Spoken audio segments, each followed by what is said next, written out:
আউযু বিল্লাহি মিনাশ শাইতানির রাজিম। বিসমিল্লাহির রহমানির রহিম। সুপ্রিয় দর্শক, আসসালামু আলাইকুম। দর্শক, আল মুসলিম কেমিক্যালস ফ্যামিলির পক্ষ থেকে সবাইকে জানাই শুভেচ্ছা ও অভিনন্দন। দর্শক, আজকে আপনাদেরকে জানিয়ে দেওয়া হবে অ্যাসিড ব্লু রং।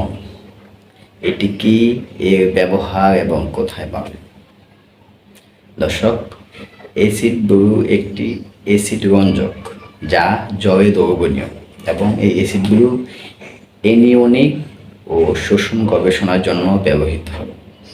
দর্শক, এই পর্যায়ে আপনাদেরকে জানিয়ে দেওয়া হবে অ্যাসিডগুলো কোথায় পাওয়া যায় এবং এর ব্যবহার। দর্শক, অ্যাসিডগুলো উল, সিল্ক এবং মিশ্র কাপড় রং করার জন্য এবং সরাসরি পদ্ধতিতে মুদ্রণের জন্য ব্যবহৃত হয়। উৎপাদন প্রক্রিয়ার সময় চামড়া, কাগজ, সেলুলোজ এবং টিসি মিশ্রণে রং করার জন্য এই অ্যাসিডগুলো পদার্থটি ব্যাপকভাবে ব্যবহৃত হয়। তাই আপনাদের প্রয়োজনে অ্যাসিডগুলো পেতে আমাদের দেওয়া হোয়াটসঅ্যাপ নাম্বারে যোগাযোগ করুন। আজ এখানে এই পর্যন্তই। খোদা হাফেজ।